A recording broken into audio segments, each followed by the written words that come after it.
Oh, Hilton stay, your beds are soft and cozy.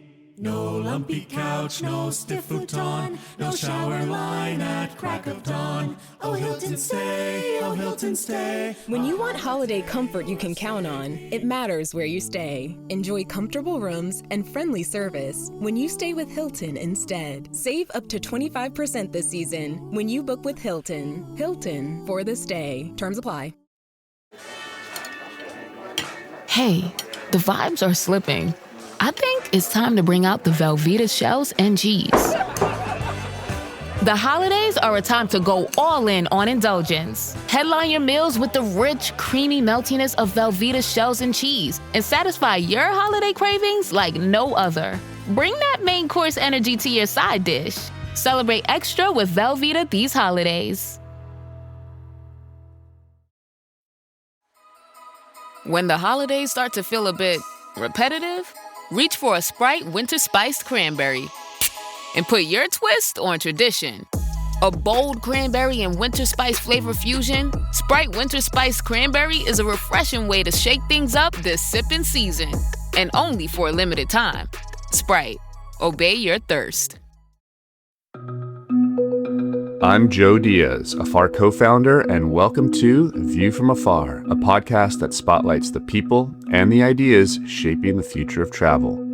In this special series, I'm coming to you live from ILTM, one of the most important travel shows that happens every year. ILTM stands for the International Luxury Travel Market, and the show takes place in a fittingly luxurious city, Cannes, France.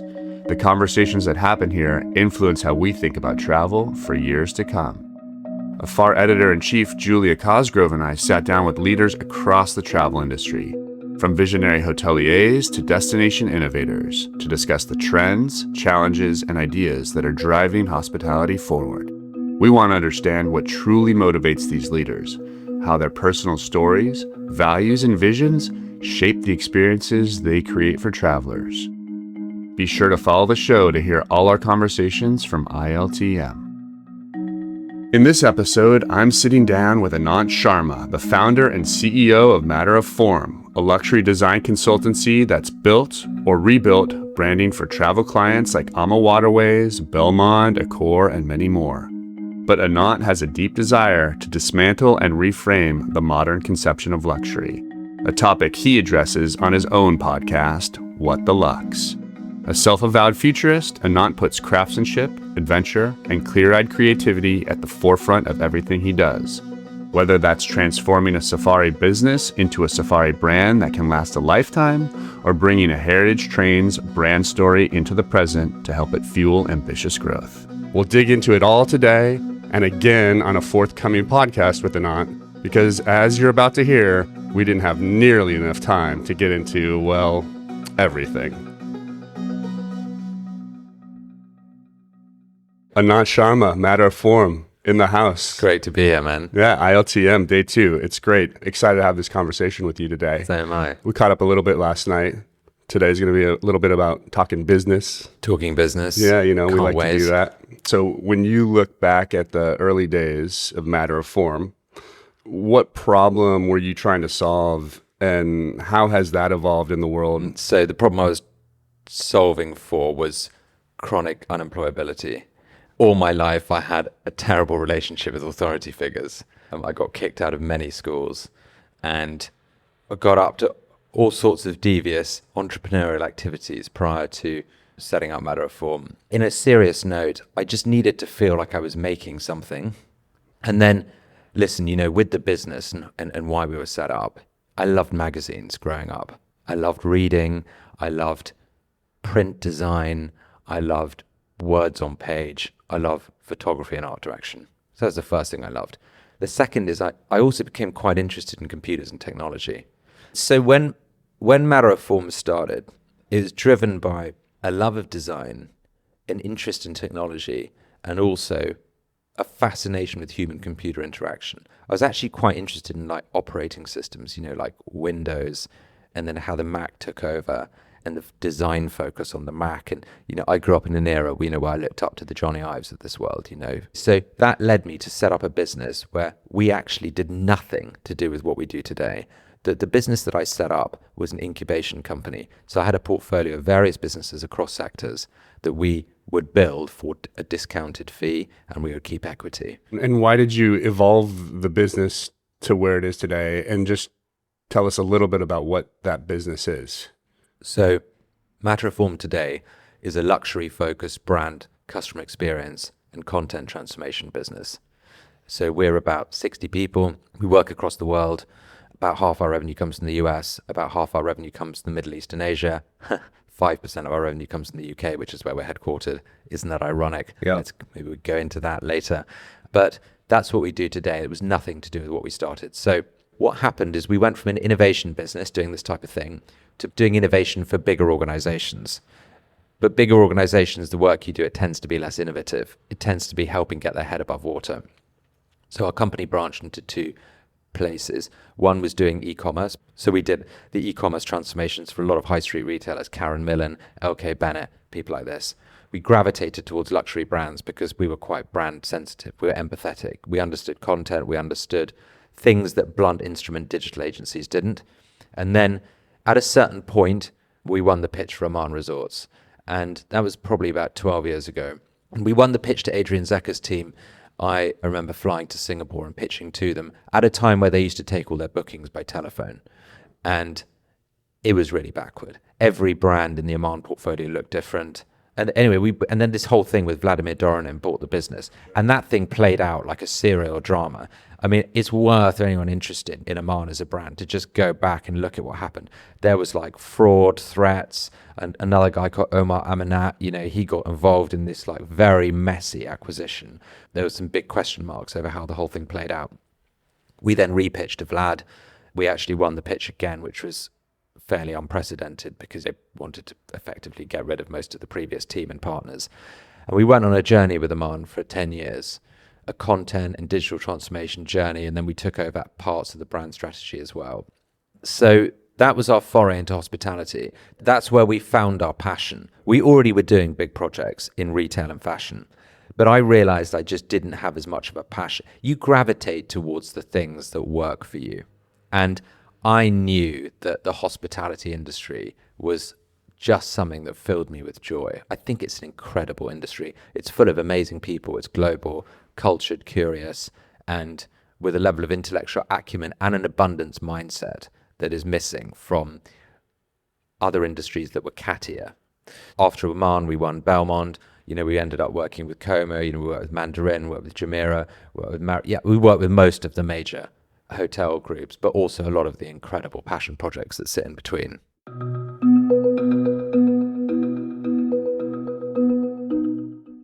The Who's Down in Who Newville were making their list, but some didn't know Walmart has the best brands for their gifts. What about toys? Do they have brands kids have been wanting all year? Yep, Barbie, Tony's, and Lego. Gifts that will make them all cheer. Do you mean they have all the brands I adore? They have Nintendo, Nespresso, Apple, and more. What about... So the Who answered questions from friends till they were blue. Each one listened and shouted, from Walmart? Who knew? Shop gifts from top brands for everyone on your list in the Walmart app.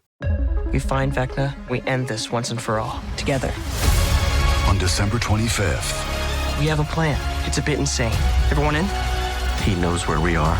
Watch out! Get ready for one last adventure. We stay true to ourselves. Stay true to our friends, no matter the cost. Found you.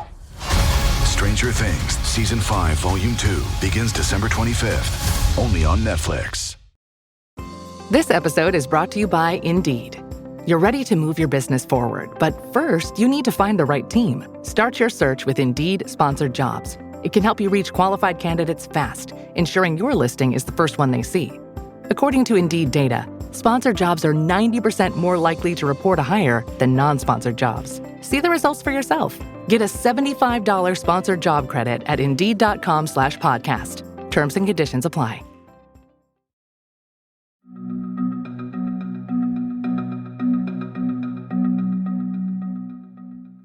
because we're at a luxury travel conference. So there's a lot of luxury brands here in the hospitality space. And I want to get your sense of this idea around the homogenization of luxury. Is there a homogenization in luxury today?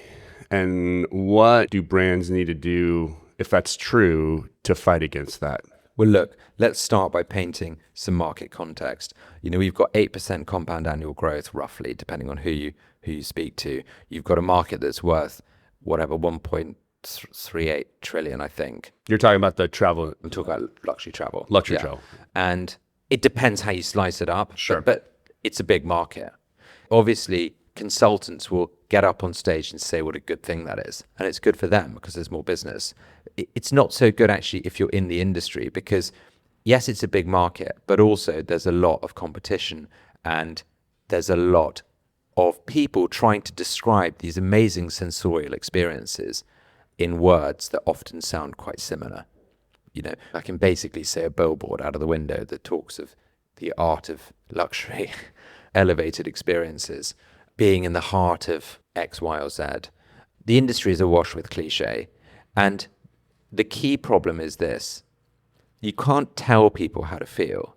You need to invite them into a stage that makes them feel something. And that requires confidence. It requires simple language. It requires clarity of expression. But the most important thing is it requires a singular promise. What aspect of their personality are you appealing to? And then how do you live that promise and help them become that person through the experience? That sounds a little bit ethereal, but we're not selling features and functions. We're not selling amenities, really, especially in luxury, where these things are table stakes. What we're selling is self-actualization. We're selling something to an aspect of someone, right? And we are different people in different moments. Within me, I have a dimension that craves spirituality and solitude. I do a silent retreat every year. I give it to our teams, should they choose to partake. I have a hedonistic side, that's strong within me. I need family time. I like to work remotely for a period of time. Whatever. There are different personas that exist within me. I have gone backpacking with my pals, stayed in hostels not that long ago. Sure. But I also am a luxury travel customer. So my point with all of this is, what's the dimension of someone's personality that you're appealing to? And how do you imbue every touch point with that spirit and promise? You said one word that I think stuck with me, especially for this conference and this group of travel brands, is confidence. I feel like that's what a lot of these brands at the end of the day are truly lacking, is the confidence to step into their own shoes and be who they truly want to be or who they truly are. Yeah. And I feel like from the limited amount that I know about you and Matter of Form, those are the tea leaves I'm picking up, is that you're really just giving them the confidence to be who they are. Listen, we joke that branding is like therapy.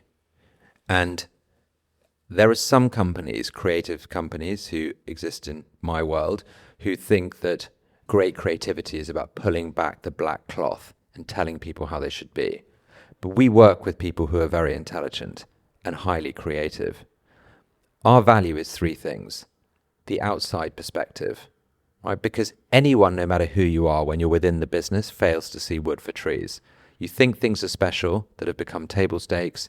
You end up becoming complacent about things that are special, but they're just so naturally a part of your cultural disposition you don't even notice them. So our job is to help find that. The second thing is our job is, by buying us, you're actually buying your own headspace. People hired within a business are there to make the business run. Every project that involves change gets pushed down the line. So when you buy into a consultancy process, we're bullying the time out of you. The third thing is to understand what's not said, like what's the founding spirit, what are the characteristics. We've got a good wide berth. We can see what's happening in the market. We can see not necessarily what you tell us, but how you're acting as a business. What is your org design? What do you value? Let me give you an example of this. We were working with two companies who were basically identical. They both had like 25 hotels in their portfolio. One was owned by, a strong Italian family with a strong voice, patriarch, and the other similar, but with a South African family. Everything comes down to what you value as a business and where you see risk and value, right? So one company did lots of daring things, but actually were very risk averse. And so they spent a lot of money resourcing departments that mitigated the risk of doing things wrong because they just weren't willing to tank what they did ever. They weren't willing to prototype things. It had to be well crafted every time they did it. It's just like a bit of an example, the org design, the stakeholder disposition, that's where the truth of the business is. I feel like I have like 30 questions that I want to ask you that I'm not going to be able to today. We're going to have to do this. Definitely, I need to get you on again because you bring a lot of value to our space. But I want to thank you for being here. Anant Sharma, Matter of Form, thank you very much. Thanks a lot for having me. It's been great. Thanks for joining us for this special episode of View from Afar, recorded live at ILTM in Cannes. In the show notes, you'll find links to everything we discussed today, as well as Matter of Form's website and social media handle. Be sure to follow along this week to hear more interviews with industry experts. You can find more Views from Afar on afar.com, and be sure to follow us on Instagram and TikTok. We're at Afar Media. If you've enjoyed today's exploration, I hope you'll come back for more great interviews. Subscribing always makes that easy. And be sure to rate and review the show on your favorite podcast platform. It helps other travelers find it.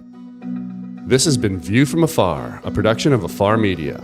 The podcast is produced by Aisling Green and Nikki Galteland, with assistance from Jen Flowers, Julia Cosgrove, and Joe Diaz. Music composition from Epidemic Sound. This podcast is part of the Airwave Media Podcast Network. Visit airwavemedia.com to listen and subscribe to their other fine shows like Culture Kids and the Explorers Podcast.